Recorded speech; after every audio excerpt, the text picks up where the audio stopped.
across yet, my dear?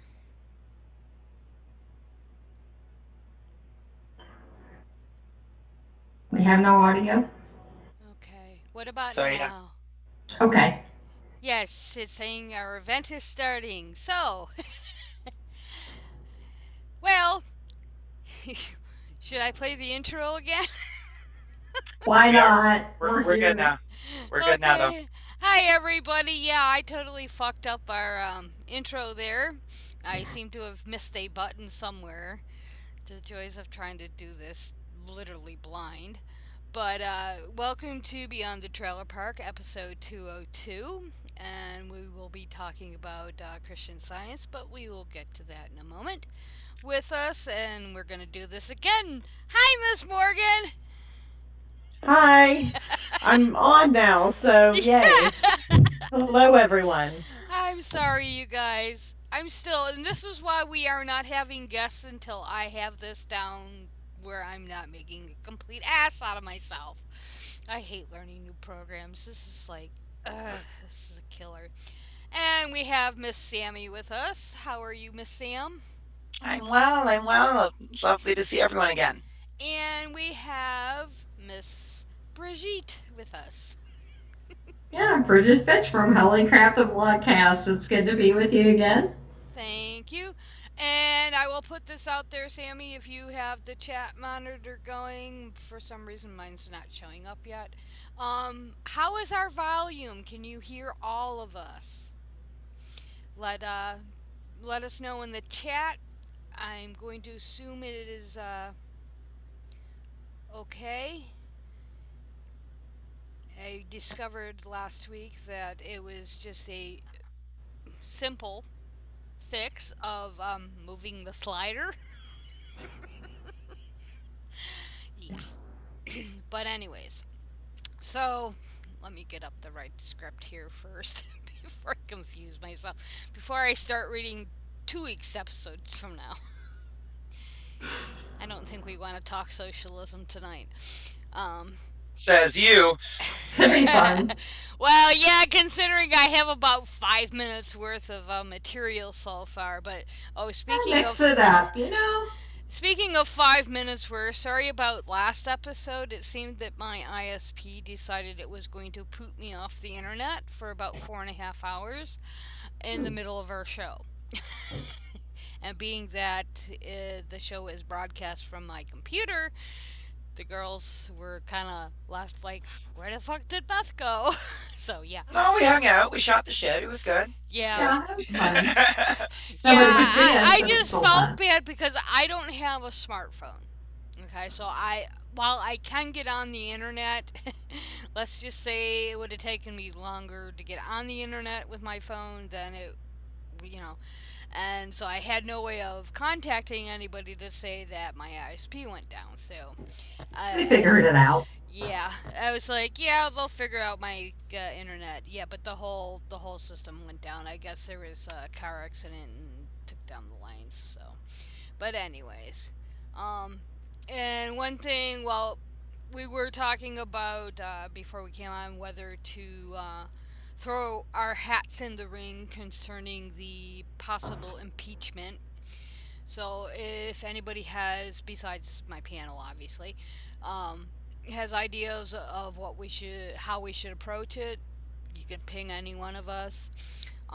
Another idea I'm pondering is, and yeah, I'll throw your 2 cents in, is that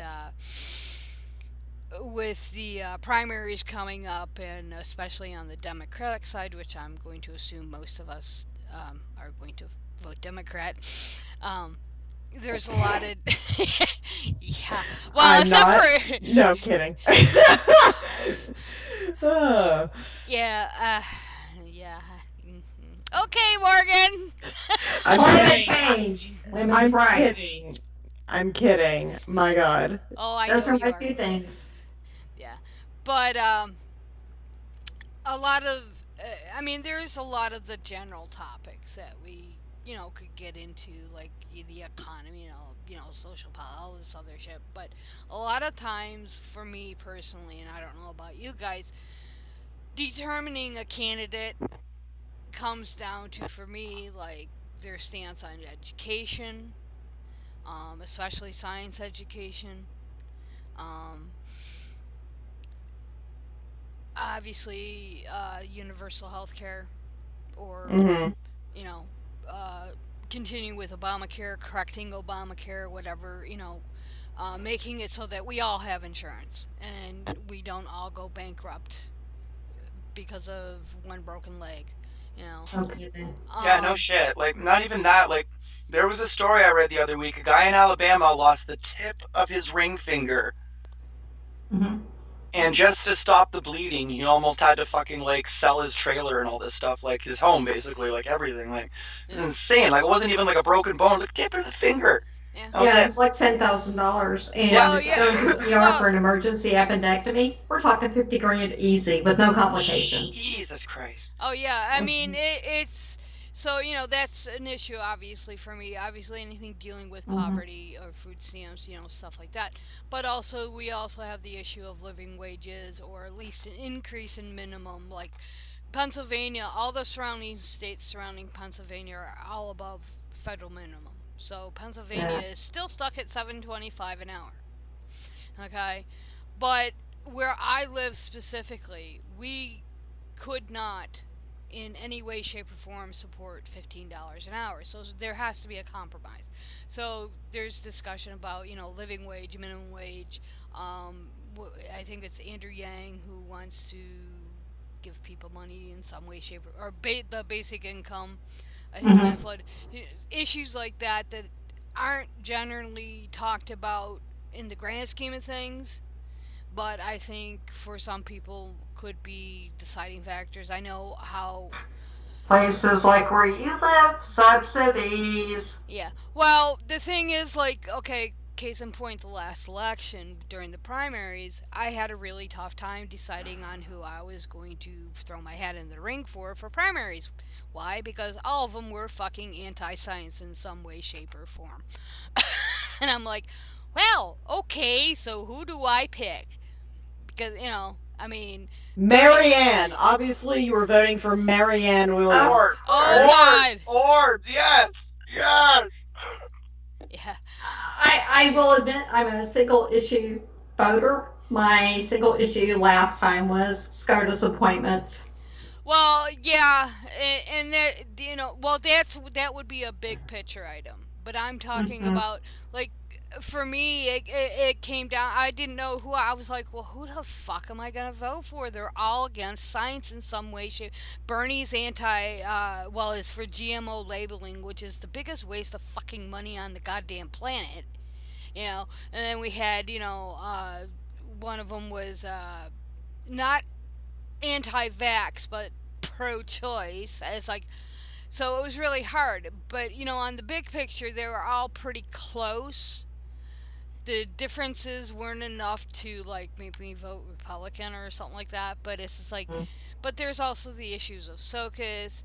So just as it gets closer to where we get down to less than 55 candidates for. I'd like to announce I'm running. Yeah, I mean, Me too. I was pondering this at the beginning when people were when they were announcing. I was like, we were up to like what 13. I'm like, I am not gonna go through the policies of 13 Democrats. We'd be No. here for 20. like hours. It's like, We'd have 20. to The have like a Clown Car had multi. 20, or was it 21? oh, this at the time I was thinking about it, was still only 13. But it's But like, vote for Bridget Fitch to scratch that itch. Yeah, I know, but I was because I remember laughing about all the Republicans that were running last time, and now it's like it seems like there's still like, and people have dropped out, but it still seems like there's too many people running, and yeah, I don't know. yeah. We'll see. Yeah. Get I out of the mean, clown car. There's only so much room. I'm all for people. I'm like, drop out and run for Senate. We need people to run for Senate. Hmm. Yeah, go Pete, go. You need to be a senator, buddy. Yeah, I don't know if Indiana has an open Senate They love He could. race, broadcasting. but I They love know. broadcasting certain things, but you don't get them all up here, unfortunately. Well, he couldn't win a Senate seat in Indiana. I know that realistically. Oh, He Yeah. could lose treasurer because of the D after the name. I'm just saying. Yeah. Yeah. I campaigned for him. It didn't work. Yeah. But it's an idea that I'm contemplating maybe when we get down to like maybe 3. three or four. Yeah. So, but as I said, until right now we're gonna stick to no guests until I'm more comfortable with getting this showboat on the road here, and because I mean right now work is kind of being a pain in my ass because we are supposed to have approximately 23 to 28 people on our schedule per week. We have 11 to 13. Yeah. What I find gets narrowed down because, like, we get limited broadcasting in Canada of U.S. politics, but they still are crazy about U.S. politics, so we still get a decent amount.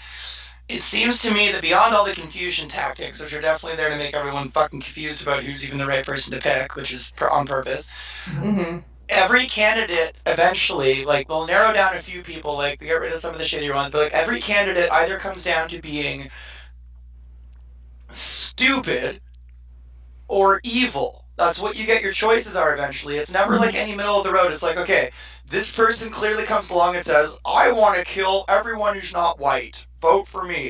And everyone's like, at least he wants That's to he wants evil. to he wants to label the lettuce though, so he's cool. He's cool. And he's gonna raise minimum wages on but then we bring along another person who's like anti-vax and orbs and like Well, in the same sentence. Like, all right, who do we vote for? Shit. It's like it's like out of nowhere, the Democratic Party has gone like, okay, where did these? I mean, I've known Marianne Williamson for probably a good 15 years. And when I say Hmm. no, I've Your actually, personal friend. well, not personal friend, but I've had dealings with her in the past when I was in the paranormal. we went to Orview together. Yeah, but Or you. yeah, I mean, she has some really crazy, whacked out views that, on a personal level, I have no No. problem with. But as you can see, put them in power and all hell breaks loose. It's like, Well, I mean, then her intentions, I would say, I mean, from my point of view, and I really haven't been following too much because I know I can go overboard and go like the extreme. It's just like she has good intentions, but I'm very disturbed by her, shall we say, spiritual beliefs. Because well, and me, I don't think she would be one that could seperate the two. I'm Yeah, oh no, biased. absolutely not. She's like, I'll defeat Donald Trump with love. And I'm like, girl, no one wants to see that. Well, Mm-mm. I'm biased because being in Indiana Yeah. and having campaigned for Pete in 2008 when he was running for treasurer and falling in love with his dad and trying to set him up with my daughter before he came out, I mean, yeah, we've been friends for what, 11 years now. Yeah. He said next time I come to South Bend, he owes me a drink. Um, he has some problems. I will admit they're legitimate issues, Yeah. but I still love most of his stances. And one thing that I can say about him is like when people were out protesting in South Bend with their posters and their pink pussy hats, he was out there with his own little pink pussy hat and his sign protesting. Yeah. Well, He was I mean, vigorous. as far, I mean, as He's far as the, 37. He's young, but yeah, he's smart as hell. yeah, and that's the thing. It's like how much. I mean, really. I mean, and give it some thought because I have topics for at least another three episodes. I mean, his big thing is he's not for Medicare for all. He's for Medicare for most who want it. Well, yeah, well, But that don't cut it in my book. Sorry. I know, but he has so many positives about him that Well, and to I be think for the clear, millennials, I think he's a good fit because he speaks their language. He is a millennial. yeah. Well, and the thing is, just because I don't agree with him on that, if for which I don't think is going to happen, but if he were to get the Uh, nomination, I would vote for him. Yeah, but it's Yeah, not absolutely. I Yeah, know No that. question. He knows that. it's just that, and I really at this point I know who I'm leaning towards, Yeah, and I do too. but it's like it's not a slam dunk. I know who I'm not voting for. But if he found him to be peaceful, I'd be like, yes! Well, and that's the thing. There's always, one of the, primary candidates could end up as our vice president. So it's, I think in the long run, I mean, just off the top of my head, I think, well, mostly I think it would be a win-win.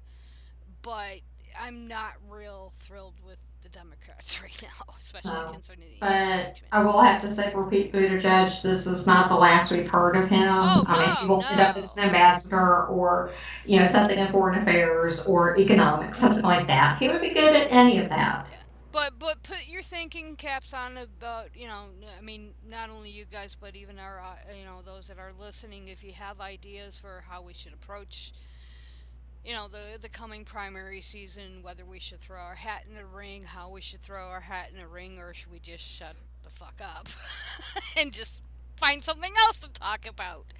But Mm, so to get that onto topic tonight, what does and this also 40 gets, minutes in. yeah, well, no, we're only 20 in, Oh, 20-ish. that's not I bad. had calculation. Jeepers, never mind. Yeah. So about a week or two ago, an article popped on my news feed from the Guardian out of the UK, and it was basically Christian Science, Church Medicine, Death Horror of My Father's Last Days. And basically, it was an article by the author who spoke about her father being a Christian Scientist, and basically, um, to put it bluntly, his foot fell off and Hmm. he died basically. I'm assuming from sepsis.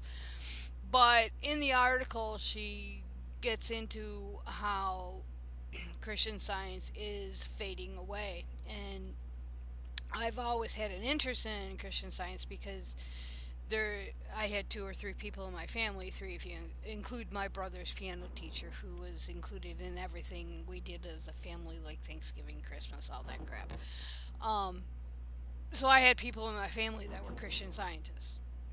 And granted, we're going back 40 years, so my memory's not so great. But I always found it really super duper odd that, like, my great aunt, and so did my uncle, come to think of it, they both wore glasses. And, so based on my understanding from 40 years ago, I thought that was really kind of bizarre because Christian Science allegedly don't do medicine. But as you'll find out, there's a caveat there. And so it's always been kind of an interest with me. And the article is at the Guardian. Link is in the show description, and there is also an audio version of the article if you don't feel like reading, because it is quite a long read. That's why they call it a long read. But one of the things that kind of popped out initially to me is that in many U.S. states, scientists, as she calls them, were exempt from charges of child abuse, neglect, and endangerment, as well as from failure to report such crimes. That, of course, really got my attention because I, do post on Havoc and Chaos about the atrocities in the Roman Catholic Church, and not just the church with the pedo Hmm. priests. Um, so, and I do, through that, I'm very familiar with Rita Swann's work, which comes up later, and a couple other people that are dealing with, the abuses up in Idaho. So, basically, where the Roman Catholic Church is fucking little children, the Christian Scientists are fucking murdering them. Hmm. So I just thought we'd take a look at it and see, you know, what I won't say what they believe because we're not going to delve too deeply into what they believe. I mean, I did put a link I think in the not in the description, but on our show page to Mary Baker's book. It's quite a trip if you've ever decided to read it on Christian Science. So, Lots of famous people were Christian Scientists. oh yes, and that's one of the things she mentions in the article is that especially in the 70s during the Nixon era, um, there were Paulson, who was one of Nixon's cronies, was a Christian Scientist. Mm-hmm. Joan Crawford and Cecil B. DeMille were Yes. Christian Scientists, and so was Ginger Rogers. And Val Kilmer is a Christian Scientist who was, I believe, yeah, he was Goose in Top Gun. Yeah, yeah, Oh, yeah. he was Batman with the Riddler. Yeah, Oh, he was the blonde Batman. Oh, Christian Scientist. Yeah, yeah, yeah. Batman Forever, I think oh it was. gosh, and so was Halderman. H.R. Haldeman. Speaking of Watergate scandal and fuck, you just said the name in front of my head now. Paulson. Having Yeah, thank you. Yeah, like wow. Oh my God. I'm a just lot of reading. famous I'm just people reading through a raised list in right it now. Wow. too. Yeah, a Mm-hmm. lot of people were raised into it, like Henry Fonda, Elizabeth Yeah. Taylor, Yep. Robin Yep. Williams, Ellen Yep. DeGeneres. Yeah. Yeah, I The knew. entire Yeah. Hort family. Wow. Well, one of the points that she brings out, which we'll touch on when we got to it, is that in its heyday, Christian Scientists were actually a growing religion, Yeah. and then the 70s kind of hit its peak, and then it's dropped off to, if I've read the statistics correctly, there's not very many left, but we'll get to that in a bit. So I thought real quick we just give an overview because some people might not realize. I don't know if it was this article or another one jokingly said that most people don't know the difference between Christian Scientists and Scientologists. That's true. The Which, only reference I have is from the Christian Science Monitor Mm-hmm. publication. yeah, and that is a Christian Science publication, but I have, in the list of everyone who was raised it but then moved out of it, a good 60-70% of them, it literally is they were raised in it and then left. So like if you get converted to it, apparently you stay in it longer than if you are raised in it and like indoctrinated into it. That's funny. yeah, I can see that happening. 'Cause, That's yeah, I think funny. Audrey Hepburn, a bunch of people were in it. yeah, a But lot of yeah, big the Yeah, my names. yeah. understanding, the Christian Science Monitor now, it's not necessarily like a Christian Science publication. It's kind of like related to it that they Yeah. do actual journalism. They have Oh yeah, they've several got. Pulitzers. Yeah, they have some. Well, Christian Science Monitor is one of my primary go-tos for stories, believe it or not, because they do have some really good journalists, and they've won quite a few Pulitzers. So Mm-hmm. just because they're Christian scientists doesn't mean they're bad journalists. And not all the journalists are Christian Scientists. Exactly. Yeah. Very few, actually, I believe. Probably. Yeah. And it's now, yeah, it's now actually considered more of a secular publication, but they just keep the name just Yeah. to, Yeah. So yeah. basically, I mean, in simple terms, in basically what I did is I used Wikipedia as the kind of to form an outline because they do have a pretty good article, explaining what Christian Science is and some of the history behind it, yada yada yada. But we'll get onto that. But basically, simply put, in simplistic, it's faith healing. Mm-hmm. They don't believe in medical intervention, other than, and we'll get to the caveats of eyeglasses. Um, but the church, basically does not require a practitioner to avoid all medical care. So they can go to dentists, they can go to optometrists, they can go to obstetricians, and they can go to doctors to set broken bones. And vaccines were required by law. But basically, they believe that prayer is the most effective when not combined with medicine. Now, if I remember correctly, I don't remember that ever being an issue with my great aunt or my brother's piano teacher or my uncle. As far as I know, they all sought medical care.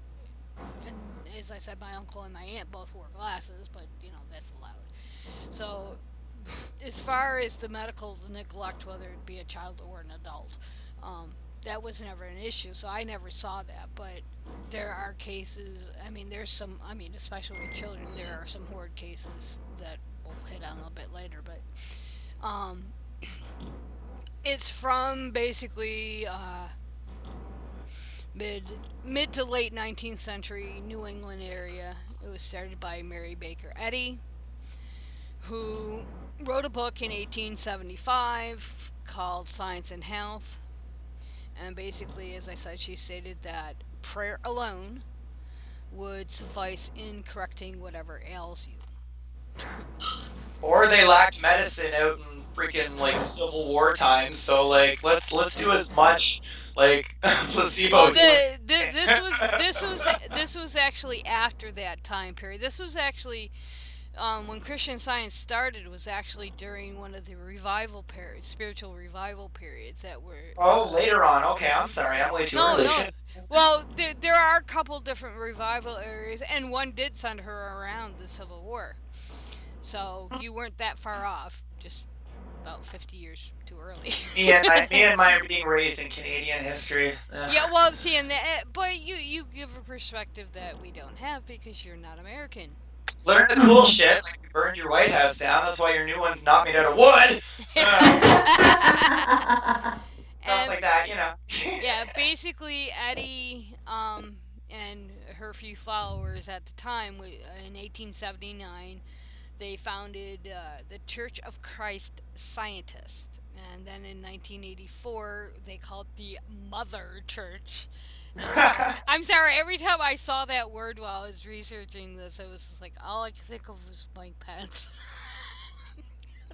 It makes me think of like Heaven's Gate or like motherships. Yeah, and then, Yeah. I had some It's really. the Mother Church. It's like it comes down from the clouds, starts taking people. It's coming. Yeah. But they call the Mother Church the First Church of Christ Scientists. So That's very misleading because they don't believe in medicine. yeah, Yeah. and basically they were founded in Boston, Massachusetts. So they are, if you want to loosely use the term cult, they are a Christian cult that has an American base. So um, it was actually the fastest growing religion in the U.S. But it since has declined. And as we mentioned, the Christian Science Monitor, and you may have heard of the reading rooms. Yes, I think I saw one. Hmm. Actually, Yeah, I don't I've remember been where in I one. was, but I passed by. Yeah, I've been in a few. There were a Right. couple where I grew up in Buffalo. There was like two or three, and then um, I think when I was in El Paso there was one, but I'm not sure. It was either El Paso or Wichita. I can't remember which. We had Is there one a in Little difference Rock. really in the end? I've seen planes, trains, and automobiles, but it's the same fucking city, basically. I swear to God. Sean Candy taught me this shit, man. It's the same city, I swear. Yeah, but basically what Mary Baker Eddy uh, described is that Christian Scientists is a return to primitive Christianity, and it's lost its element of healing. Not that I ever think it ever had any, but that's beside the point. And there are a lot of differences between Christian Science theology and what we would consider traditional mainstream Christianity. Mhm. Basically, um, they have a very radical form of philosophical idealism. They believe that reality is purely spiritual and the material world is an illusion. Is it ever, man? Those Yeah. mushrooms are good. Fuck. Yeah. And this includes the view that disease is a mental error rather Oh. than a physical disorder. I wish my messed up ankle was a mental error. Mhm. Yeah, no. and that the sick should be treated not by medicine, but by a form of prayer that seeks to correct the beliefs responsible for the illusion of ill health. Who does that remind you of? Miriam?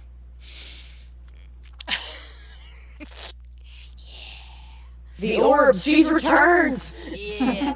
I Oh, mean, let her get the orb. Oh, we gotta find that Samurai Jack episode now where like every 5 seconds the villains say orb. Just put that in. I never heard of that. I'll have to look that up. But it, as I was saying to Sam, Christian Science came from the revival period, late 1800s, and it's based in what they call the quote mind cure movement. It was kind of a big in the Pentecostal circles back then, and it has obviously the strong focus on healing or faith healing.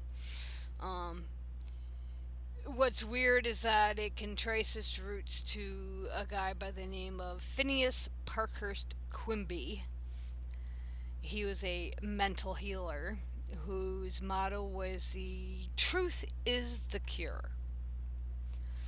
And in some way, and I didn't want to delve too far into this, but Mary Baker was associated with Quimby, and in some circles, it has led to a debate of how much of Christian Science is actually based on Quimby's ideas, and how much are actually Eddy's. So. Oh my gosh, I wonder if the Simpsons Diamond Joe Quimby character was I'm just wondering. Could be, I don't know. Maybe. I've only watched maybe 4 episodes of The Simpsons in my entire life, so. But yeah, it's crazy. But yeah, their beliefs, as I said, their theology. Well, Christian Science consider their theology to be mainstream. No, it's not, and it's actually influenced. Baker Eddy was a Congregationalist growing up, and basically they adhere to the inspired word of the Bible as their sufficient guide to eternal life. They acknowledge and adore one supreme and infinite God, and acknowledge His Son, one Christ, the Holy Ghost, or divine comforter, and man in God's image and likeness. That's about as close to mainstream Christianity as they get. Um, they believe, well, Eddy also said that Christian Science was a kind of second coming, and that Science and Health was the book that she wrote was an inspired text. Um, and then in 1895, the Manual of the Mother Church, um, she ordained the Bible and Science and Health as pastor. So basically, the Bible and her book were just like in the Mormon Church, were gospel. So, um,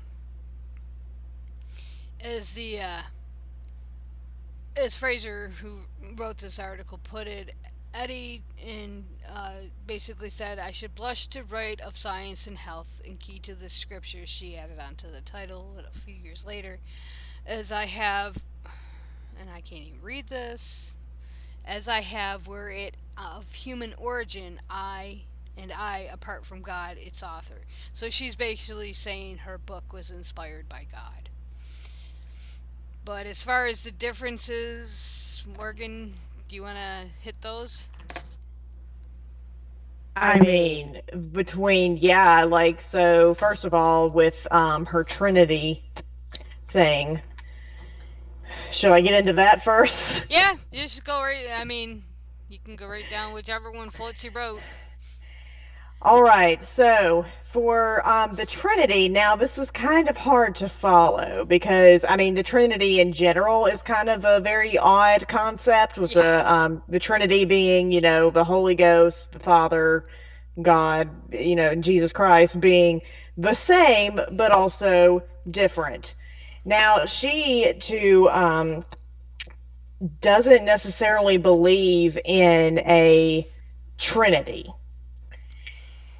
What she believes is basically that Jesus is sort of an intermediary, was my understanding. Is that Mm-hmm.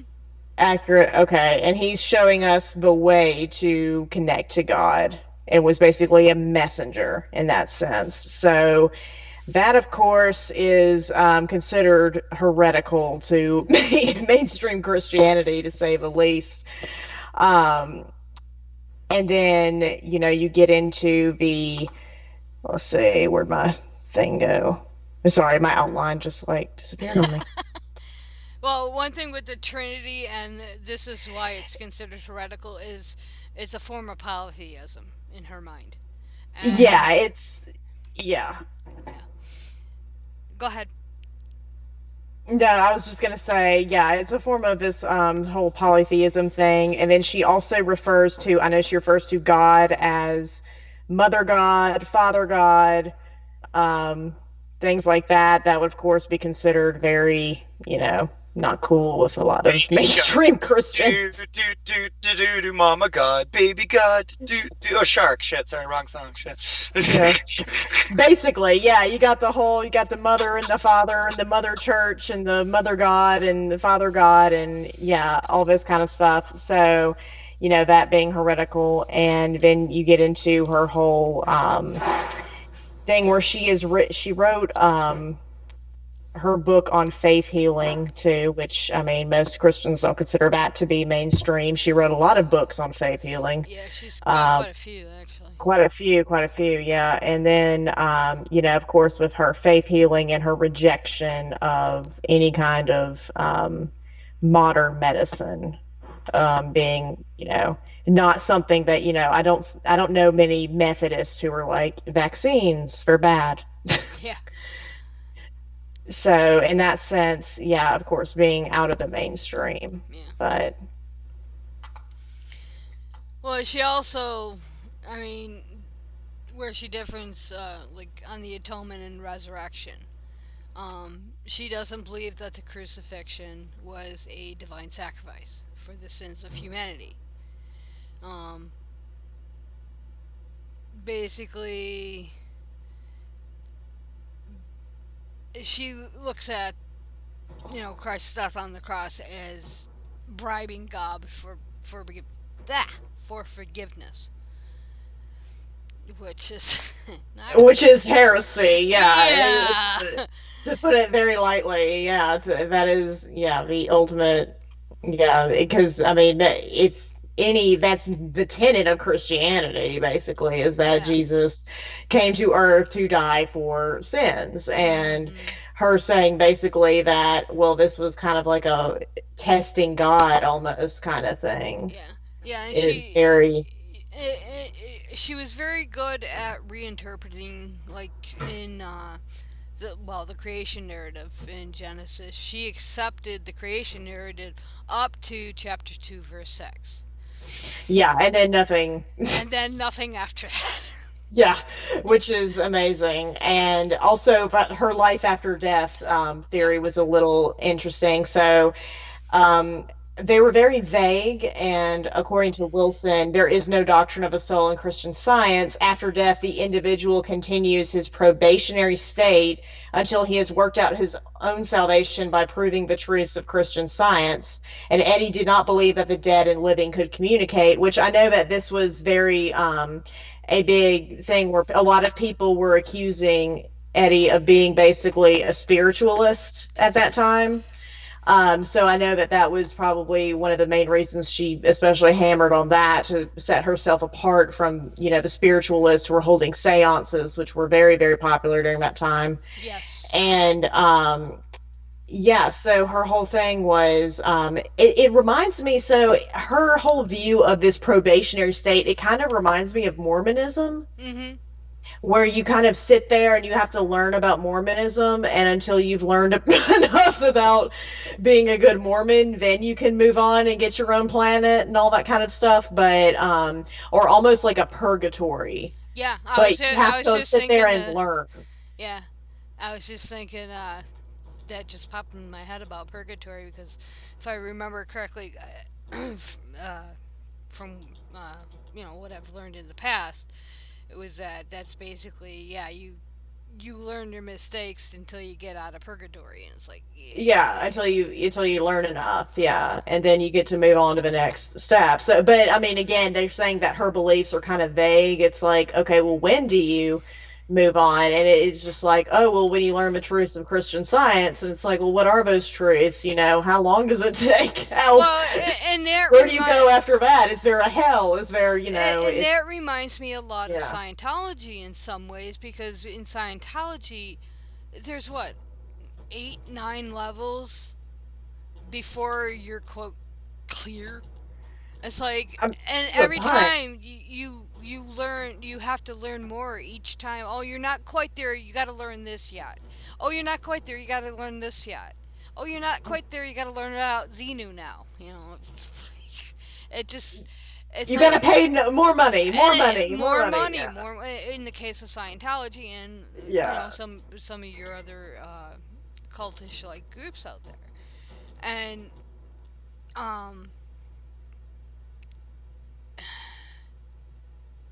well, going back to the spiritualist thing, and that probably comes from the influence of Sally Wentworth, who was basically another spiritualist, and she had offered Eddy $300 worth of bed and board because she was basically homeless. Um, in That's a bit of money then too. Yeah, back then, if Eddy would treat Wentworth's daughter, who had a lung condition, and teach Wentworth the healing method that you know Eddy used.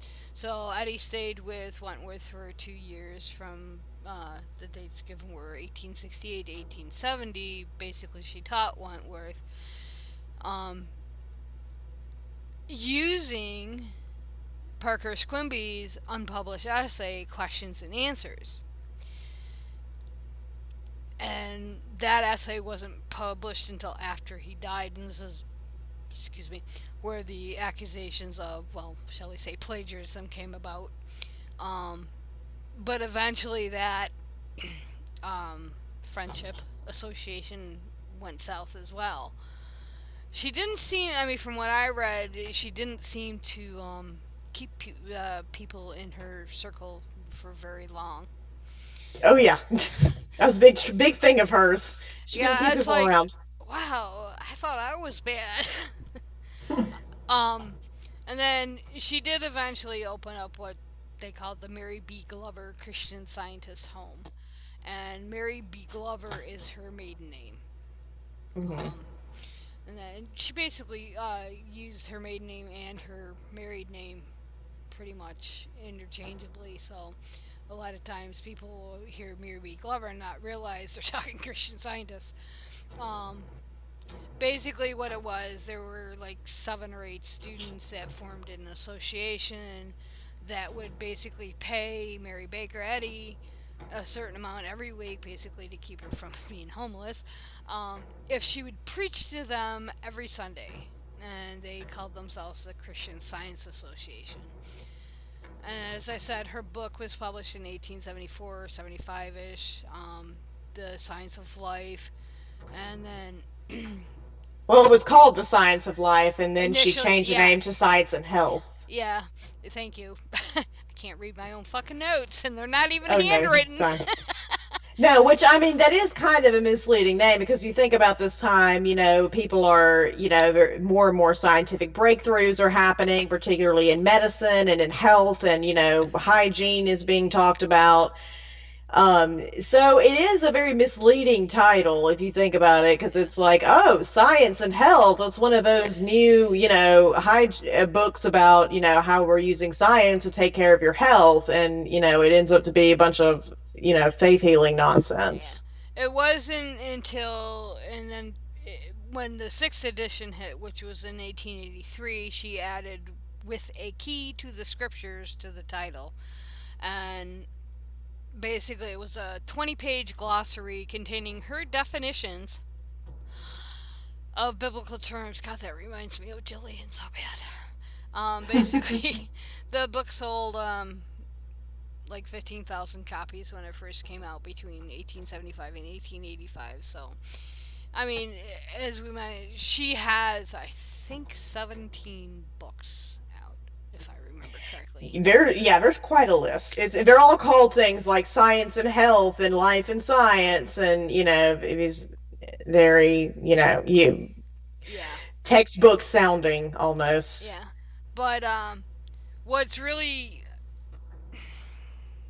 I'll say, underhanded in a way, the copyright actually ran out on her book, her initial book, in 1971. And obviously she was dead by that time, but the church, the mother church, persuaded Congress to extend the copyright to 2046, or tried to.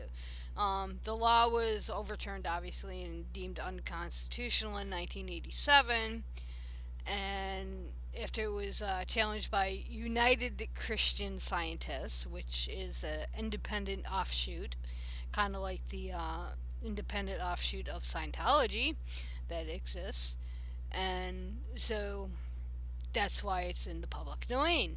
And as I said, there is a link in the description, and I posted a link both in both our group and our fan page. So, but yeah, this article, of course, really hit a nerve with me because she does discuss the role that they played for the debacle that we now have in Idaho. And for those of you not familiar, basically in Idaho, if you're a believer of some certain church group, you can fucking just kill your kid because you don't believe in doctors, and that's what it comes down to. Um, very For those that might remember the Scheibel case out of Philadelphia, PA, which wasn't too long ago, who was within the last 7 years ish or so, 7-10 years. Basically, it's parents that refuse to take their kid who obviously needs medical care, and they're like, nope, we're gonna pray for him. And it's not just the Christian Scientists that do this. This is prevalent in other sects of Christianity, and we'll hit some of them, primarily in Pentecostal. But I mean, there are numerous. I mean, my blog is full of cases of parents neglecting their child. There was just a recent case, not even 3 months ago, where parents were like, I think it was their daughter was a type 1 diabetic, and type 1, as opposed to type 2, is you're born with it. So you have to have insulin and whatever medications go along with it. You cannot live without it. You will die, and you will die a horrific, painful death. And that's basically what this. I believe she was 14. Did. Yeah. And luckily, the parents were found guilty. But if you follow the news, the couple up in Alberta, Canada, won their appeal. It begins up here. Yeah. It's totally a shit. I was hardcore Pentecostal as a kid, raised with that. Totally wonders, like, hey, they're not being healed. We're all surrounding them. What's going on? Nobody would seem to notice it or care. Just keep trying. Yeah, it's well. There was a case recently too of a child who died due to medical neglect by the parents, and it was like 3 days after, and they're like still praying for this child to be resurrected. Yeah. And it's like, no, but so yeah. I don't want to dive too much into the health claim that Christian Scientist or Eddy makes, because I mean that's I was looking through some of the material, and it's like, holy hell. We could spend probably a year and we wouldn't even touch on all of them. So, but one of the things, what I did is basically break down the article, and there's parts of the article that I thought were kind of pertinent, and basically, um, the author goes, the early popularity of Christian Science was tied directly to the promise engendered by its core beliefs, the promise of healing. The overwhelming majority of those attracted to the movement came to be healed, or came Mhm. because a husband, wife, child, relative, friend needed healing. The claims of the Christian Scientists were so compelling that people often stayed in the movement whether they found healing or not, blaming themselves, typical, and not the church's teachings for any apparent failures. And that's, I don't have enough faith. yeah, and Mm-hmm. that's basically what it boils down to, and that's what the appeal of not just Christian Scientists are, but any of the sects that say, "Oh, we can heal you," yada yada yada. Oh, your faith isn't strong enough, or you don't believe enough, or whatever combination of said exists. Mm-hmm. But that staunch belief, in my opinion, was actually the beginning of their downfall. Granted, it has taken 70 years or so for that to happen, but you know, even back in their heyday, alarm bells were being rung because children were dying, and not just children. I mean, adults as well. But you know, basically, she focused. I mean, obviously her father, but she focused on some of the adults too. Um, and basically, the newspapers and prosecutions began to take notice of the casualties, especially children. So their their main belief is their main downfall. And as you'll see recently, well, in the last 20 years or so, they've actually changed that policy about faith healing. We'll get to that in a bit. Anything to add, you guys? Nope. Yeah, I think you covered it pretty well with that question. Yeah. But as I said, Christian Science is not the only sect of Christianity that practices faith healing. There was an article that I read a while ago. It's from Science Based Medicine, Steve Novella's and David Gorski's website, um, where I think it was Harriet Hall wrote the article. She's a retired doctor, and she basically wrote, "Faith healing is widely practiced by Christian Scientists, Pentecostals, the Church of the Firstborn, the followers of Christ, and a myriad of smaller sects, not sects. Thing you do horizontally. Oh, not that one. It's not that exciting. Yeah. But yeah, no, Pentecostals are the ones I've always kind of associated the faith healing and laying of hands with. And then, let's see, I do know that there are some Baptists who will like pray over people and do some laying of hands, but it's not considered a very mainstream thing, and and they don't like reject all medicine in lieu of that. But yeah.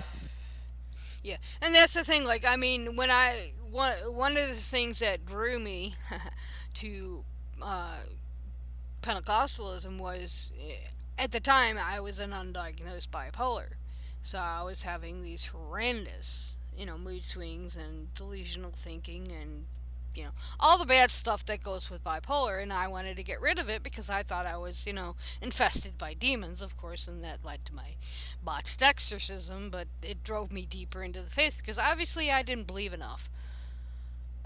So, you know, I remember for at least a 6 week time period during that whole fiasco where I was constantly at the church being prayed over. It's like it didn't do a damn bit of good, by the way. Yeah. I'm still fucking crazy. But no, yeah, eccentric. No. No, I'm not eccentric. I'm crazy. But one of the points that Harriet brought out in her article for Science Based Medicine was that freedom of religion has come into conflict with the duty of society to protect children. The right to believe does not extend to the right to endanger the lives of children. And she was actually doing a book review, and I haven't gotten this book yet, but I do have Paul Offit's book that also talks about the same thing. It's by Cameron Stauth. It's called "In the Name of God, the True Story of the Fight to Save Children from Faith Healing Homicide." And I love how the title puts that, Faith Healing Homicide. I'm going to have to steal that. Yeah, that's good. Yeah. But basically, according to Harriet, the book provides the chilling details of the struggle. And, it's told in a very matter of fact way. So that's going to be a book I'm going to have to add to my list. Like, it's like growing. It should be shrinking, but it's growing. But yeah, Paul Offit, of vaccine fame, for the rotavirus. He also has a book very similar. Talks about faith healing, and I recommend that one as well too. I'll pull up the title later and I'll post them in the notes. But and not even because I hadn't read this article in a while. She brings up Rita and Doug Swann, and I didn't remember at the time that Rita and Doug were Christian Scientists. And for those that aren't familiar, Rita Swann started the Matthew Project, which eventually morphed into what's called Children's Healthcare is a Legal Duty. And she advocates to get rid of these religious shield laws, and that's what's happening in Idaho. There's I can't remember specifically which religious sect it is, but they basically have cemeteries filled with kids. Because Jesus. yeah, literally, there's like, also Linda Martin is another one. Silent Cries. I can't remember the title. It's on my.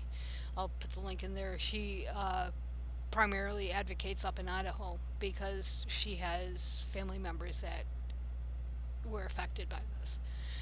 So it's really bizarre because we think of the when it comes to pedophilia, we think of the Roman Catholic Church.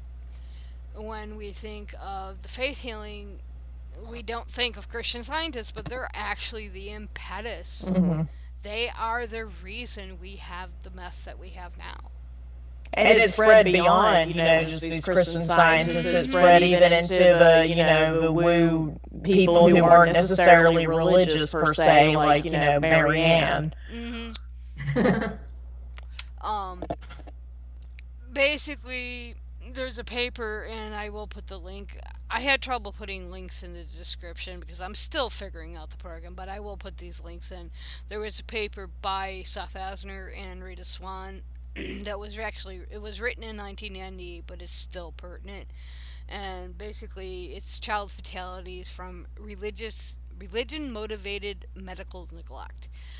It's not a very easy read, I will warn you. Basically, they document 172 faith healing deaths over a 20-year period, including involving 23 different Christian sects. Well, sects, they don't differentiate whether they're Christian or whatnot, but in 34 states. 34 states. And now this is that they have these laws? Yeah, now some things have changed obviously since the 98, like Oregon and Washington have both gotten rid of their shield laws. California too, I believe, recently. California has, so yeah, but it's still, I mean, at the time, 1998 wasn't that long ago. Yeah, that's true. But yeah, it's a really hard read, but I know just from my blog, which I've done since 2001, so we'll say since 2010, I probably have a good 50-ish stories of child neglect because of religious belief. Yeah, there's been a lot of I know that there has been a lot of cases that have come forward on it as well, where judges had to make rulings on, upholding or with the law. Once you get into difficult things, there's usually the president is out the law stands unless there's some kind of workaround around that. And that's why it's very important to know who your local legislators are. Yes. Don't be a child in Idaho, basically, is what it comes down to. Well, that too, yeah. Yeah, it's actually some of the critics, as far as those that are advocating to get rid of these shield laws, is basically said if you live in Idaho and and you're a child, get the fuck out. Yeah. Uh-huh. And Be like, I'm seven, it's time to make my own way into this world. Yeah. Start pioneering it, son. Get out of Idaho and make your way down the Appleseed.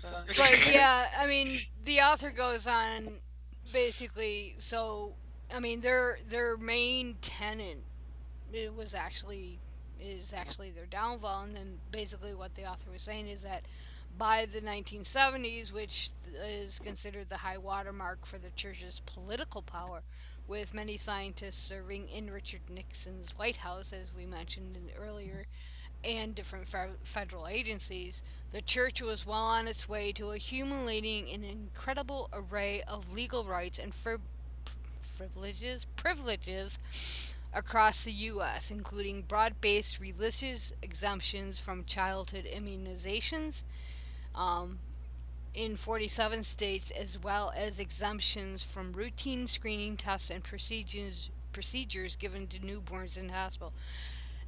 Everything we are fighting now, the whole bullshit with the measles epidemic, and now with mumps making a comeback. Rubella is making a comeback. There was a wild case of polio. Granted, it was in Pakistan, but Pakistan was considered polio free up until that point. This is all because of the Christian Scientists and the laws that they got passed in the 70s. You know, it's not just the quote anti vaxxers. They're taking advantage of these loopholes that the scientists made. But, you know, it's just crazy to think that something so innocuous as a religious group, you know, the Christian Scientists, is the cause of everything we're dealing with now. I mean, California is having a hell of a fight, you know, with the SB 277 and 276. Richard Pan, who is one of their legislators, has been physically accosted um, because of it. I mean, it did pass, and it is law now. You can't. They closed the loophole where basically your woo peddlers were selling medical exemptions. Mm-hmm. They closed that loophole. But this was caused, 40 odd years ago by a fucking church because they thought they could cure people with prayer. It's just so. It's like, seriously. So. Well, what I don't get is how insurance even covers this kind of treatment. I mean, I realize it's cheap, but it does nothing. What do you mean? Medicare covers Christian Science treatment. It does. I did not know that. Yeah. Wait a minute. Medicare covers. Yeah. Now, I knew that they were lobbying for insurance to cover treatments, but I did not know that Medicare did cover it. It is as far as the homes and things, and I know that, like, the insurance that I see dealing with insurance companies in Illinois, they cover it, most of them. Well, Wow. That's crazy. I can jump ahead. Meanwhile, they won't cover actual, like, treatment. Yeah. But I guess that's, when they added, treatment for, chiropractic and things like that, they felt like they had to. I don't know. Maybe it's because I see Christian Scientists actually have their own brand or version of, oh great, I just lost my thought, of nursing homes. And they also have their own, I'm trying to find where in my notes what it's called. There it is. Their own college. It's called Principia College, and it's in Illinois. Yeah. So, yeah, I guess I shouldn't be surprised, but Yeah. I'm shocked. But then again, you got to figure they're covering chiropractic. Yeah. And, And it just, I don't get it. I just don't get it. well, see, and that goes to the whole church-state separation bullshit, and that's a whole nother ball of wax. But I mean, don't get me wrong. I don't give a flying fuck what you do to yourself as an adult. But when you start harming children, when you start harming the terminally ill, or people that cannot care for themselves or the elderly, then I have a problem. If you want to go drink turpentine, go for it. If you want to go drink MMS, I'm all for it. Burn out the inside of your gut. If you want to drink fucking chili juice, go drink chili juice. you know, but don't be going to the doctor 6 weeks later complaining and then not telling them what you're doing, because there's in one of the groups I'm in, this guy was drinking terp, and it really fucked him up on the inside. I mean, nothing, not deadly, but caused a problem. He never told his doctor he was drinking turpentine. Yeah, might clue the doctor into some things. Well, he ended up being in treatment for like months, and he was still drinking the turpentine.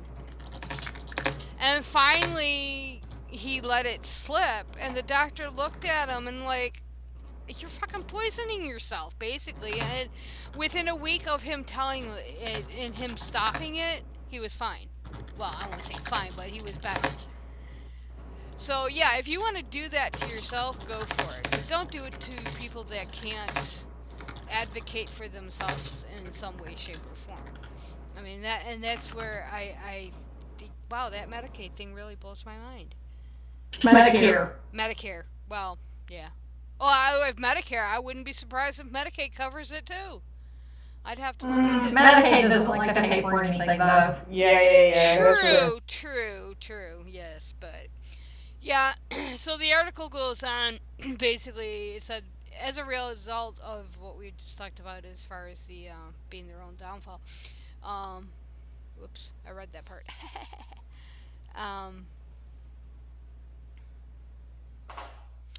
Trying to. We kind of jumped ahead a little bit, so.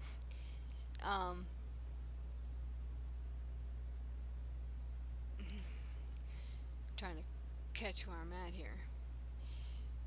So yeah, this whole thing with getting the exemptions, as I said, has created just a disaster.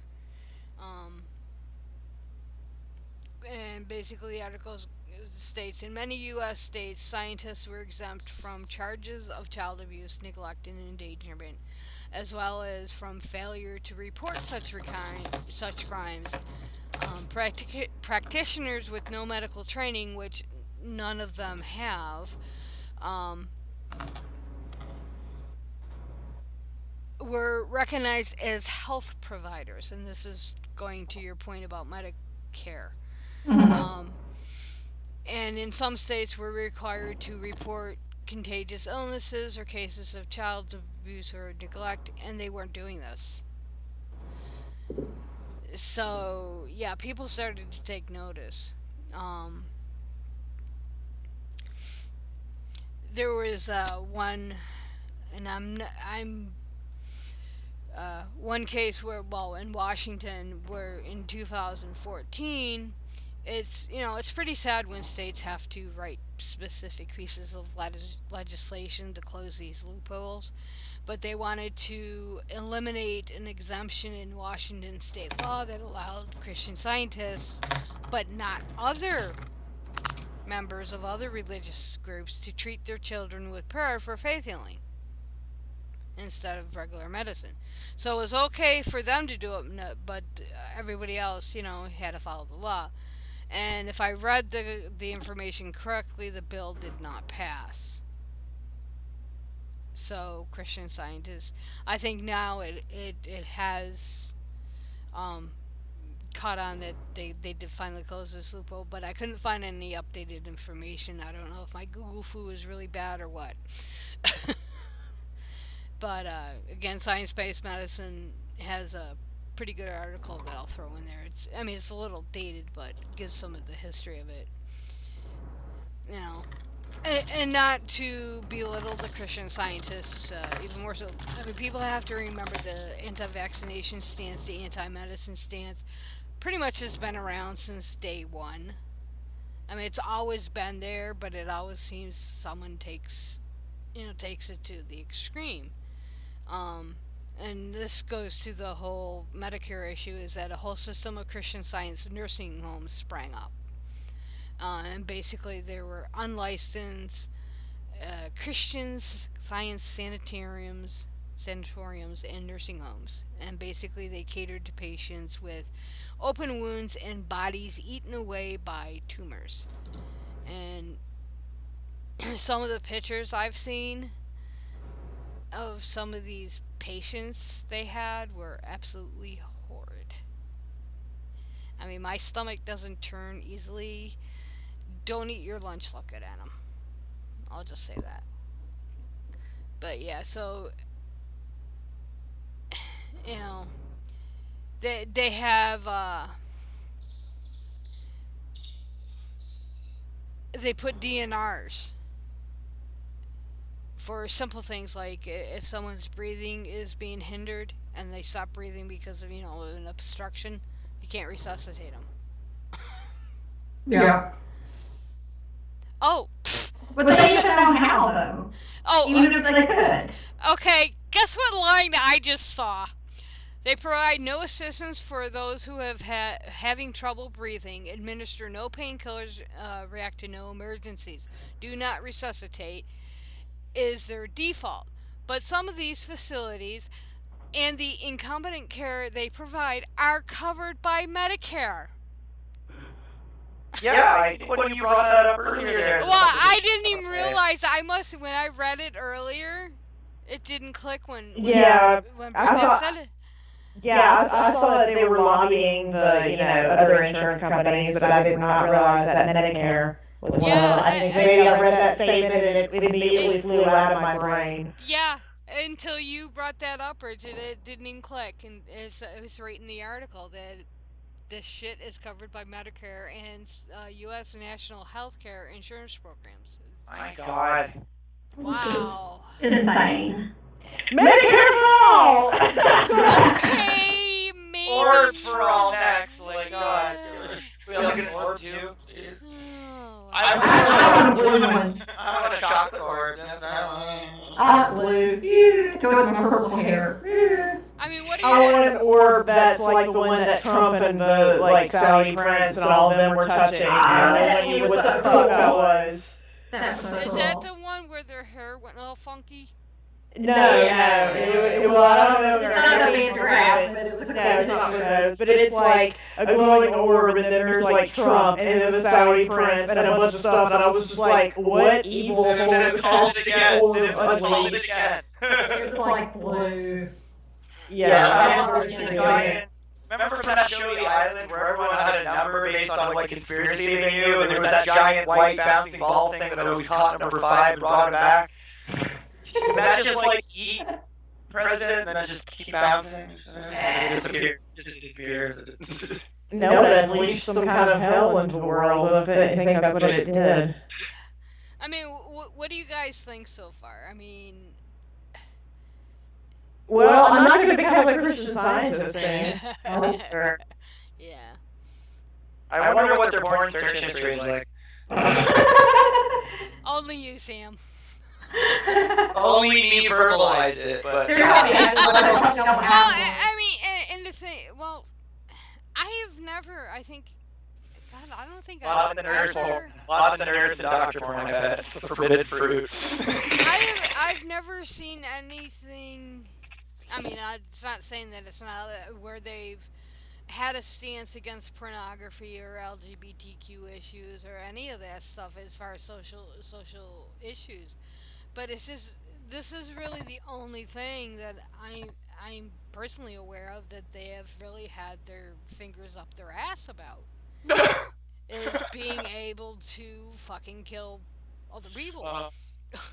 Well, that's not a good stance. Yeah, no, it's not. I mean, and this is one thing that the author noted was that still up to this point, few people know or care what the Christian Scientists have been up to, since the average person, as I mentioned, can't tell the difference between a Christian Scientist and a Scientologist.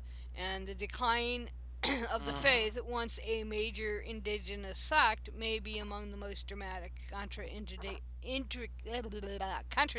contractions. God, I can read. Time of those contractions. This baby's coming out, sweetie. Yeah. Uh, Contractions in the history of American religion. And basically, I mean, they really did have. She goes into some statistics, like in 1961, which she noticed is the year she was born, so she's 3 years older than I am. The number of branch churches worldwide was at a high of 3,273. By the mid 80s, the number in the US had dropped to 1,997. Between 1987 and late 2018, it was down to 1,070. And then more closed, and right now, if I'm reading the article, only 83 are in existence in the US now. Openly, I would say. I bet there's still a lot of underground shit they don't admit.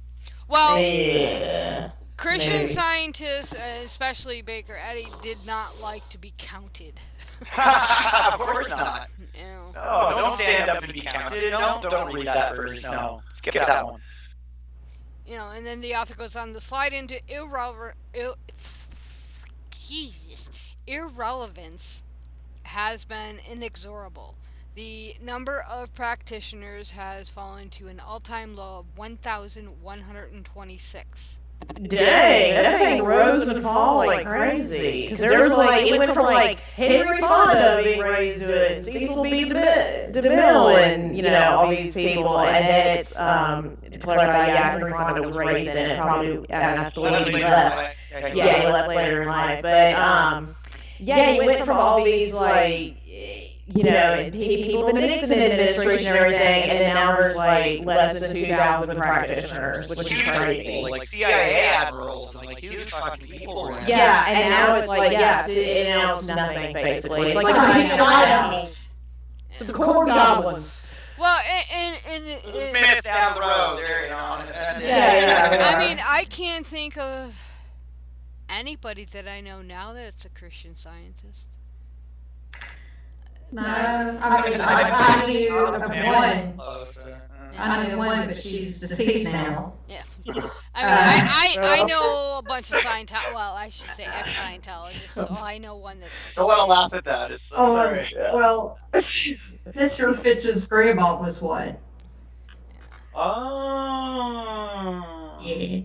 But yeah, I mean, and then she goes on. But the reality of the existential crisis remained elusive to church officials. In 2005, Nathan Talbot and J. Thomas Black, longtime church leaders who had promoted recklessly irresponsible policies encouraging the medical neglect of children, endorsed ambitious plans for raising the dead. Yeah! That is an ambitious plan, I'll give them that. Black Now art. the zombie apocalypse comes from right here. It's the Christian Scientists all along. Black I 1,000 of argued. them. Yeah, Black argued that Eddy wanted to keep alive the possibility of defeating mortality, saying, quote, "What would set us apart as a denomination more than raising the dead?" End quote.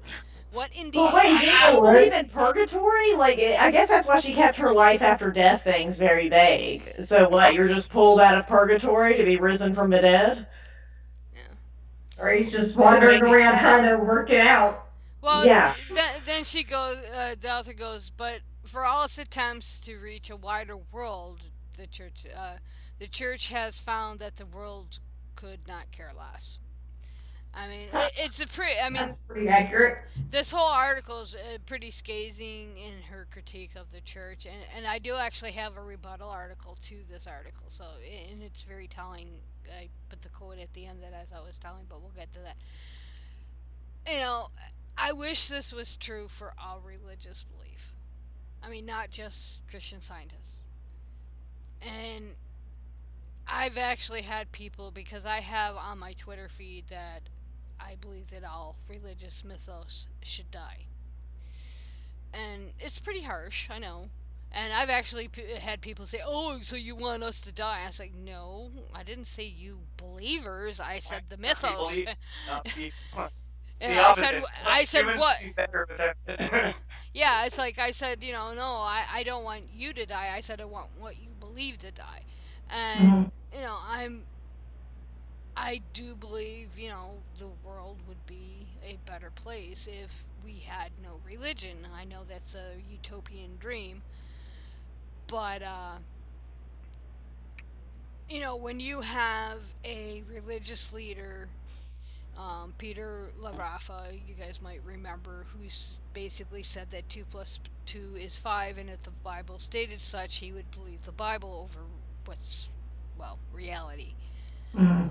And the context of that whole statement was biblical inerrancy. And the funny thing is that when people challenged him on that later and he tried to say, like, we'll use something a bit more than just saying if God said that, it's true, he tried to pull out this whole relative math thing that some astronaut scientist had used with, like, light speed and all this shit. He's like, no, no, it works with this too. It's like, no, shut up, no. No, Well, it doesn't. No, it doesn't. We're not talking about bending light and gravity, you fuck. All right, shut up. Like, I remember reading about that. Like, he actually pulled that out. He's like, no. mm-hmm. Yeah, he took a lot of criticism for that, and he's not the only one I've heard state something like that or very similar.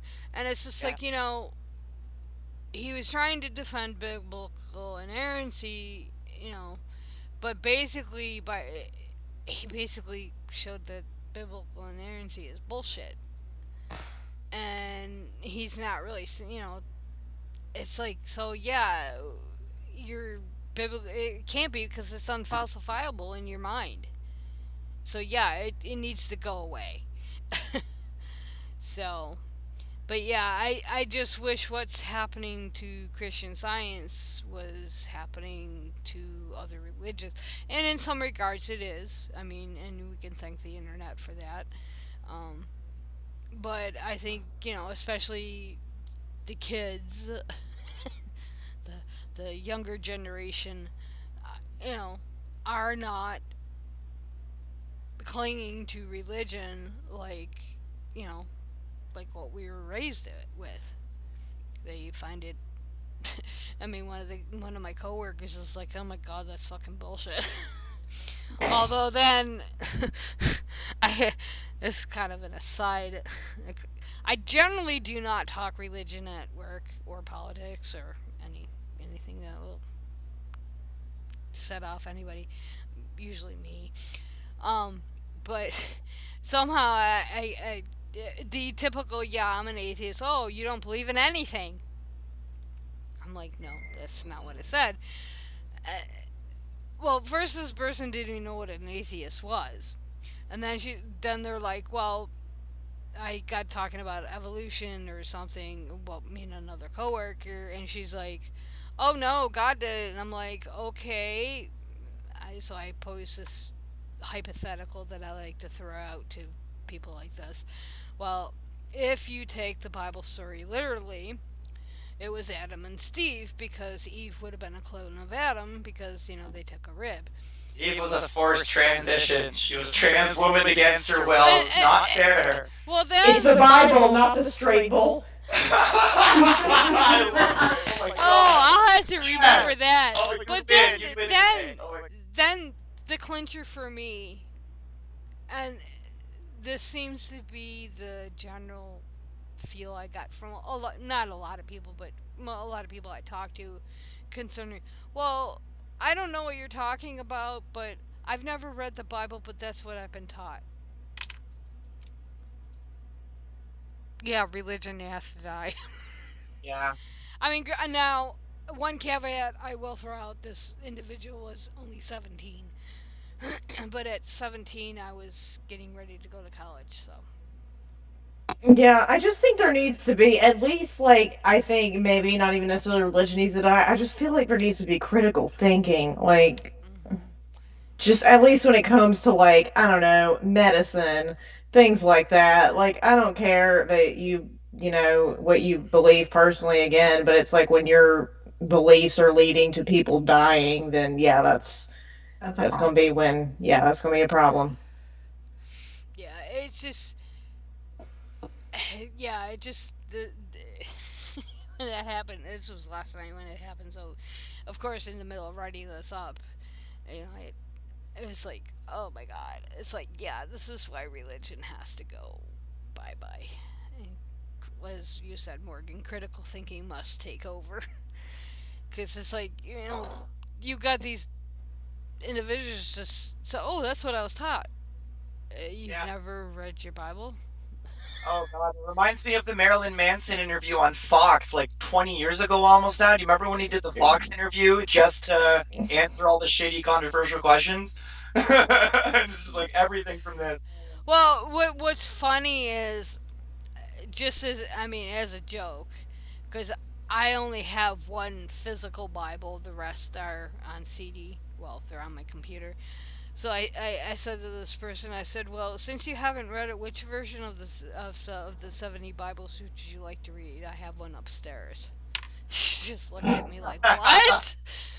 What? I got at least four adepts right here. Yeah, absolutely. Yeah.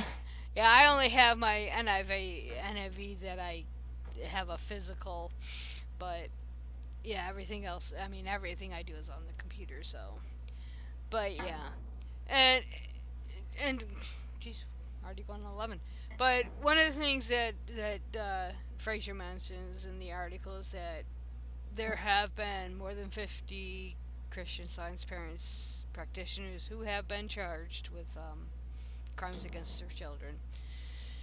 But one of the things she noted is that the church has begun, or had begun, to pull back on this aggressive state lobbying bit as far as for these loopholes. And now they're taking, or have been taking, a more neutral position on religious shield laws. So some progress has been made, but um, the thing that she brought out is that none of the church officials have expressed any remorse for, bare minimum a century of suffering and death that basically the church is responsible for.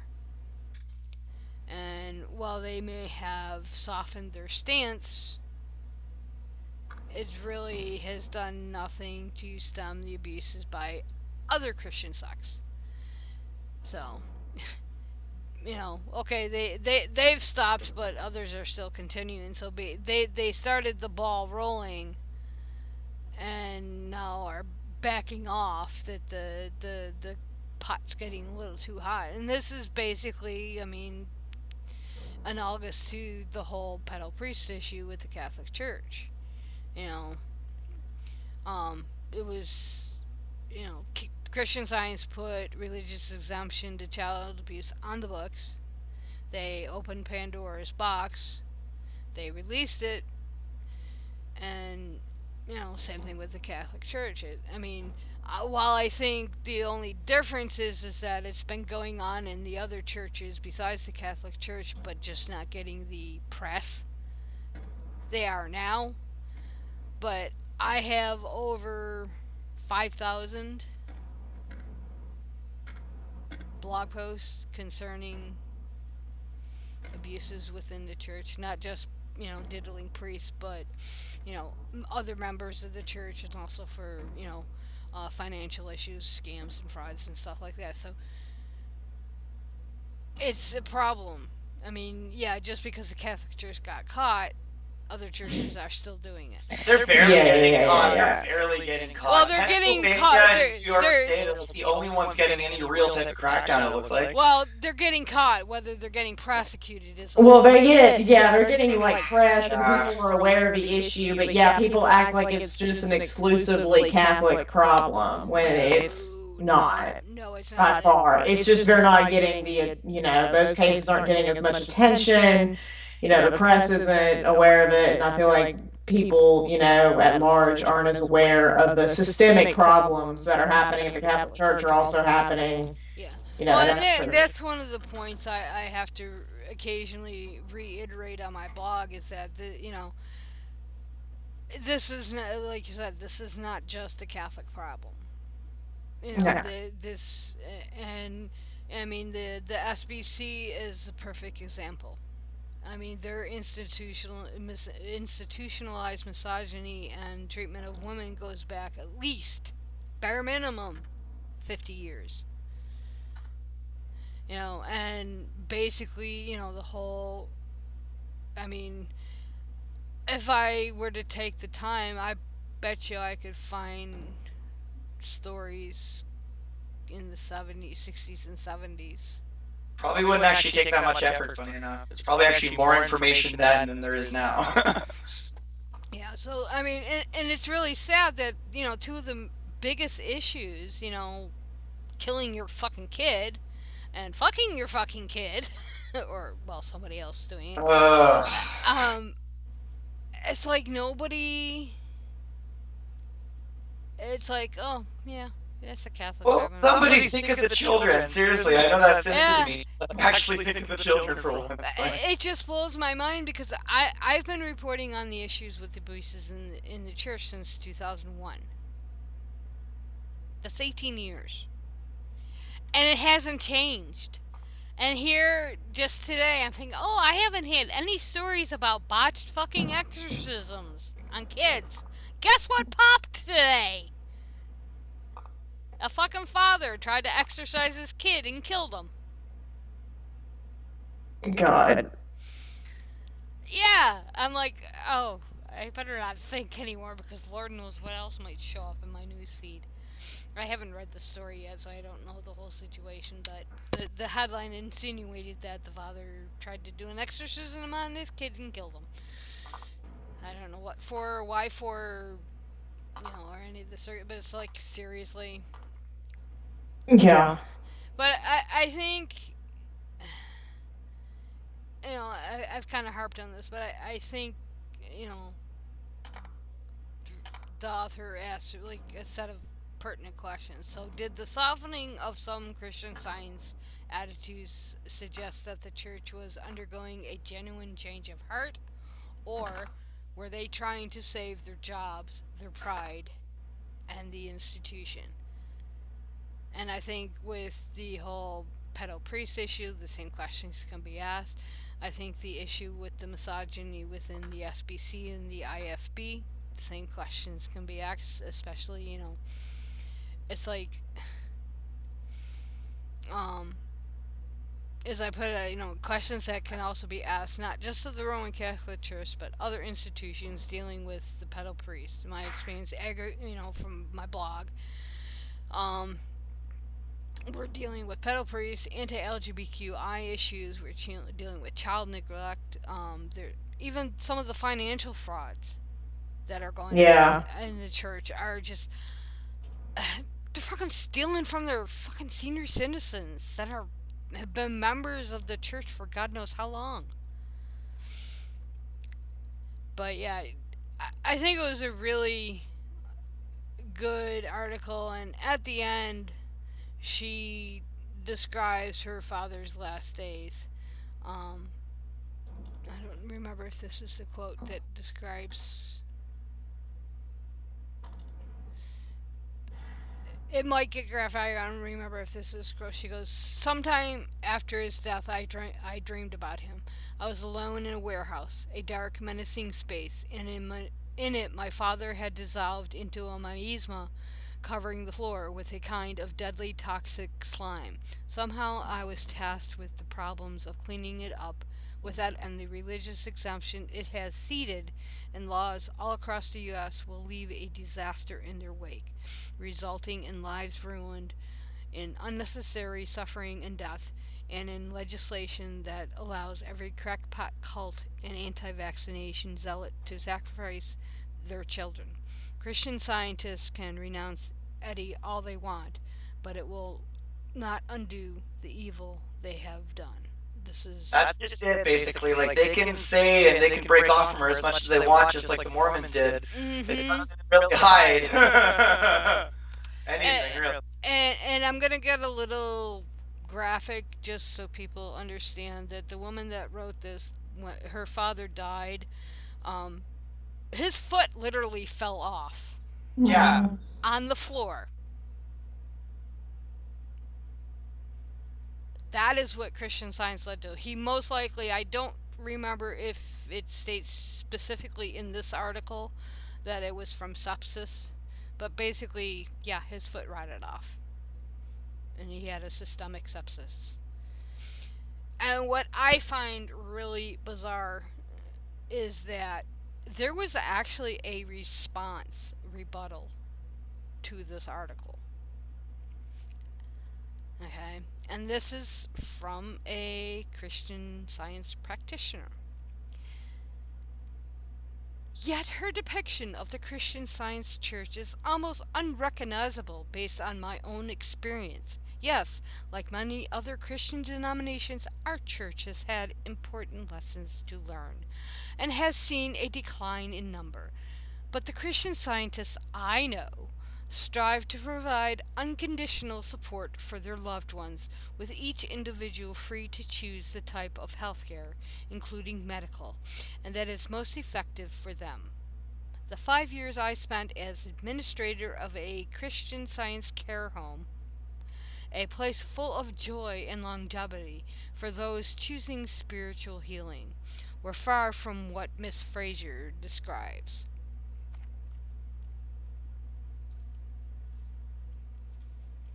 And that's how they see themselves. So basically, she's saying, well, he could have had health care, but also I read a little bit of, well, it's kind of your fault in there because we actually care for him. You must not have cared for your father enough. Well, see, Or am I reading? I think I might no, be no, reading too much into Not enough, that. no, Dave, you're but not. yeah. You're not, because basically what it came down to, because the father was completely mentally competent, there was nothing that she has two siblings, and Yeah. her But and they're the saying sibling. he could have chosen medical care even and still been a Christian Scientist, is what I'm getting from this article. Yeah, well, yeah, in a sense, that's what he's saying. But those changes came after long after he was indoctrinated. Long. I mean, because I think she had mentioned, and I can't remember if it was this article or another one I read, where she brought that point up that they're now saying that going to a doctor is not a bad thing and it won't make you not a Christian Scientist, and he refused. And basically, how I read it is that he's so indoctrinated into the Christian Science belief, the original Christian Science belief, that it wouldn't have mattered. But this guy that wrote the response is saying, well, it's your fault too, like you were saying. It's like, okay. I just thought it was it's kind of a mind blowing. Not the response, but the whole article itself was just kind of mind blowing because, as I said, I grew up. I had an aunt and uncle that were, well, his mother, so it was a great aunt, that were Christian Scientists, but I never remember any of this type of fiasco surrounding it. It wasn't until obviously until later in life that it was like, these assholes are the ones that are responsible for, kids getting murdered by their parents. So I just thought it was kind of an interesting article. What'd you guys think? Yeah, I mean, it's Mind rough. blowing. It Yeah. has both perspectives because it does give the education for those who maybe are ignorant to it, but then it also brings in the personal perspective for those Yeah. like myself who were raised in the church very heavily and can very much so relate to a lot of the shit she talks about. Like a lot of the shit she talks about, even though I was not specifically Christian Science, Mhm. being raised Pentecostal, shaking on the floor for Jesus, everyone put your hands on this person with cancer, and then a month later, where's the cancer person? Jesus took them to heaven. Oh, like, what? Yeah. No. Shut Yeah. up. Like, the hell? Yeah, it's like I said, I don't have an issue what you do to your own body. I mean, I'm the last person to talk because I'm really shitty with about going to the doctor and crap like that. I'm horrid. It's just me. I'm just, me, whatever. But when you have somebody that's, unable to speak for themselves or do for themselves what needs to be done to have a sustainable life without pain, well, hopefully without pain. Yeah, no, you don't kill your kid. You don't kill your mom. You don't kill your dad because your religious beliefs. Mhm. And then some, Any like, really. any belief for that matter, because like I was briefly reading an article about the basically say don't use the term cult or new religious movements, and it's like they're cult. But it's like, yeah, if they're, to borrow from Steve Hansen, if they're using deceptive mind control tactics, they're cult. I mean, if they're trying to sell you bullshit, they're cult. It just really, and for, and it's kind of gonna sound, I don't know, harsh if harsh is the right word, but for them to consider themselves mainstream Christians, it's like I don't know It's any. crazy. I mean, as far as their like It's like there's 1,000 of you. Calm down. It's also like it's obviously not mainstream. I mean, anymore. yeah. I mean, anymore, or really, I mean, even if you look at their theology, I mean, I don't know any like Christian that would be like, yeah, that's fine. Yeah. Well, it's funny because when I left Christianity, I was basically a non-Trinitarian. Yeah. I was initially a Trinitarian, but the more that I delved into it, the more I believed that it basically was a man-made doctrine. It was not really supported biblically. I mean, yeah, that's true. I mean, not to get into the nitty gritty. Maybe we'll hit it one other day if we feel like to go completely theological. But I came to not believe in the Trinity. You know, so yeah, I already had heretical views, and it wasn't too much longer. Probably maybe a year and a half after that, I finally left the church altogether. But yeah, it's just, but yeah, to say you're mainstream and not believe in the Trinity, no. So, but yeah, hopefully, uh, gives you a little idea of the harmful effects of what Christian Scientists has wrought. And not so much their religious beliefs on a personal level, but they are, in my opinion, are responsible for a lot of the anti-vaccine bullshit, the loopholes, and the hijacking by the anti-vaxxers that we're seeing now. I mean, Yeah, and it spread from beyond, yeah, the Christian Science movement. And you can see again, like I was saying earlier, how it spread from just Christian Scientists to people who may not even be religious, mm-hmm. but they're, they hold these same beliefs, and it's because, yeah, you see where this theology kind of started, and then it just kind of spread into a movement beyond just this religious group. Yeah. But it's like I said too. Anti-vaccination ideology has been around since day one. I think it wasn't even a week after the smallpox vaccine. People were like bitching about it. So, yeah, I mean, anti-vaccine ideology is not new, but it seems that Christian Scientists really put the impetus of the religious bullshit behind it, and then, as you said, it's been hijacked. So, Yeah. but yeah, if you think we should delve more into the Christian Science, give a shout out. Let me know. Um, It was a good topic. It was good. I like this one. Mm-hmm. Yeah.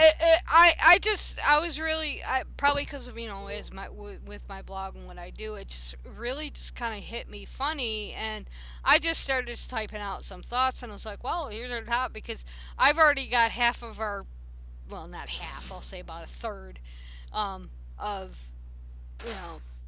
another episode scripted out, because I was, Cirrus, who is another YouTube content creator, did a video response to a PragerU video called "Was Jesus a Socialist?"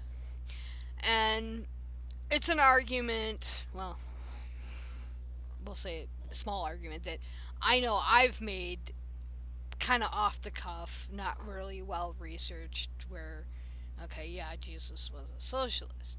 And Cirrus was responding directly to the PragerU video, but it kind of set something in motion, and the next thing you know, I have 15 pages written already. And that's only in an hour. So, that might be a future topic. So, but we'll see what we come up with between now and next show. But we are actually almost at 2 hours. Unbelievable. Jeepers, like it went by so quick today. Yeah, I did. really was. I like the four of us together. This is a good dynamic here. Yes, welcome to Bridget, our new well, we'll say sometimes. It's not a. We all get some timers sometimes. Well, I think too. I like having 3 or 4 people because well, usually I was a little mouthy today. You don't have to listen to a fucking dialogue from me, but I like getting other people's ideas. I mean, and this is the whole thing. And this is why I used to love Google Hangouts because, someone could ping one about, hey, can I, come in and blah, blah, blah, whatever. And I like getting other opinions. And granted, I know I'm talking to the echo chamber here. Okay, I understand that, but I've told Morgan this. I mean, I get the quote younger generation perspective on stuff. I mean, Morgan is 30 years younger than me. There is just no ifs, ands, or buts. And, so I like that. And I like getting Sam's perspective because she's up in Canada and can look into. I'm also quite a lot younger. Don't. Well, than Morgan tops. Like, come on. Well, no, your input is not so much because of your age. Is one because yes, you are trans. Okay, that's obvious, but it's because you're from Canada. You're from another country. Okay, granted, you're our top hat, and regretfully, our crap is infiltrating up to your country. Don't you put top anywhere in association with me at all until you get to know me better. I tell you. What? That's okay. I'm sorry. Wrong podcast. Shit. Oh, I did it again. Dang it. Oh well. Guess what, people? I won't say it though. I think it's time. And Bridget's right basically right in the middle of the Bible Belt, and Morgan's literally in the Bible Belt. So I am like as far into the Bible Belt as you can be. Like the buckle. Yeah, I'm the buckle that's holding it all together. I just like the different perspectives, and when Morgan couldn't be with us, I mean, and nothing against you personally, Sam, but I know I can overtake a conversation very easily. It's actually because you're ridiculously more knowledgeable than me on most of these things, so I'm all worried that I'm going to oh gosh, my ignorance is going to say the wrong thing, and then, Mom and Dad's going to have to correct me. I don't believe that unless it's willful ignorance. But when you don't know something, if you don't know something and you learn something, that's the whole point of what we're doing. And that's what I learned something new. I didn't, okay, granted, it was kind of a trivial thing because I've dealt with Rita Swann's work, but I forgot she was a Christian Scientist. Until I was doing this episode. It's like, oh shit, that's right. She was Christian Science, so you learn something new every day, and that's how I look at it, and I like getting everybody's perspectives. And as I said, until I get a little more comfortable with how the changes in settings, and let me know, people that are listening, if we had any foobar volume bullshit or bandwidth issues, so I know to make any changes. But I just do this for fun. But I like getting everybody's perspective, and eventually we'll start getting guests on once I know the bandwidth issues. And this seems, how do you guys like this setup? I like it. It's fun. Sam? We had a really high live view rate tonight, too, actually. There's lots of activity in the chat. This is good to see. Thank you so much, all you viewers, for coming out tonight. This is lovely. Yeah, for some reason my chat, little chat thingy did. Oh, probably because I don't have it up. At one point, we spiked up pretty high live viewers, actually, tonight. So thank you to everyone for coming out. Yes, thank you. We appreciate it. I mean, if you and if any of you that are listening have ideas for topics that we should hit or guests we should try to get on, as I said, we will probably in the next 2, 3 episodes, if I don't have any more issues, um, start bringing on some guests. I just had to take a break until I figured out this program. But I did discover something new today, so I'm really, really Oh, pleased with it. good. Well, as I said, I didn't delete or not change anything from last episode after I got pooted, and so it already had Bridget and Sam's and Morgan's information from Skype already pushed in, so I didn't have to program. And it, so I know I don't have to do that every week. I can just leave it the way it is. Nice. That saves me about 15 minutes. Oh, wow. Yeah, because, well, for me, it's like, okay, now let's see, how do I do this again? Well, you saw me at the beginning trying to figure out how to get this done live. I still haven't figured Yeah, that out quite yet. I'm still working on that, but. that's okay. Bridget, where can we find you? You can find me on Saturday nights at 11:05 Central or midnight 05 Eastern on Holy Crap with the Podcast. You can send me a friend request on Facebook, Bridget Fitch, or find me on the blog at bridgetfitch2112.wordpress.com. Awesome. Sammy, where can we find you yet? Or are you still just floating in the ether? Well, again, everything that I upload content-wise has nothing to do with anything even Go ahead remotely and from the plug show. Plug it anyway. Plug it All anyways. nerd girl shit. All nerdy girl shit. So I'll post it in the chat there. I've been using my YouTube handle for my page already. Saku Girl. This is my page there if you want. Everything all nerdy and gay. That's my page right now, but again, nothing to do with this sadly, so I typically don't try to pimp it because I don't wanna crisscross too much. You pimp as much as you want. I don't care, and I don't think Morgan or Bridget care either, so. And Miss Morgan, it was so nice to have you 2 weeks in a row. I hope things are Yes. settling, and it looks like you're, as you said earlier, you're in your new digs and hopefully getting out of boxes by now. Yeah, trying to, but I might be going up in boxes again. We'll see. But yeah, you can find me on Twitter at NoString, and you can also find me on Instagram at the same handle. That's MOSTRING. Excellent day. But yeah, it's nice to have you back. I like all of your inputs, so I'm just a nerd that way. Easiest way to find me, I'm getting tired, yeah. Easiest way to find me is on Twitter, Dune998. That connects to my blog, Havoc and Chaos, and I've been on a Jillian spree again. She's like saying some really stupid shit. So I've been When is she not? Well, this is even more stupider than she doesn't respond to her Wow. critics because she's put all the science out there. But yet everything that I for lack of a better word debunked about June, she went on a posting spree. She was posting all these studies and posting her, saying little shit, and it's like studies didn't even remotely support her ideas. They were all deleted. Funny that. I pulled 10 of them out of the 10. 8 were deleted, or 7 or 8. I can't remember. But yeah, so I've been on a Jillian spree. But I did earlier today post a bunch of stuff about my favorite subject, diddling priest, and that kind of shit. I gotta go read that article about the exorcism. I'm not looking forward to that. But yeah, you can find me there, Havoc and Chaos, and I love comments. I'm getting more comments on my blog. And I'm almost to 500,000 readers. Yay! Oh, wow. That's awesome. Yeah, well done. Yeah, I mean, I'm not that close, but it's hard to believe that after.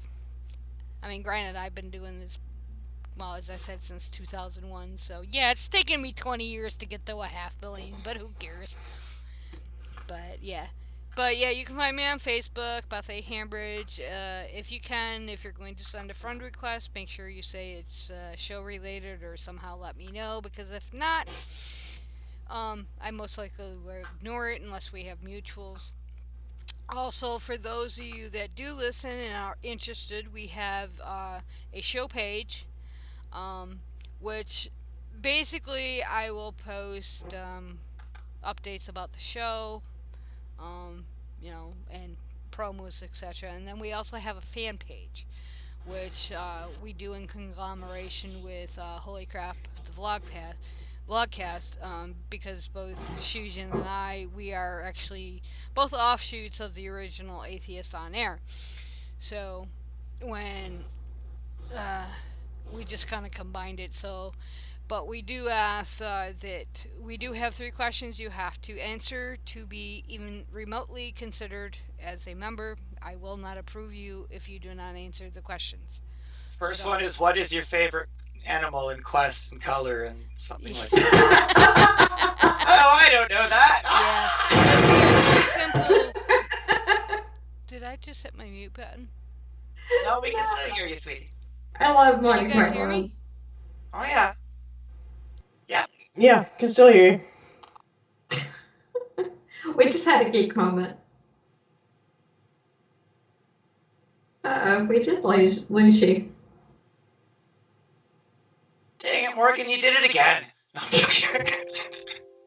It's my fault. Monty Python did it. Oh my god. Oh gosh, this is how it ends again, because the thing is the counter's still going. Hold on, let me go to the live feed. Yeah, are we at least clear of the live feed?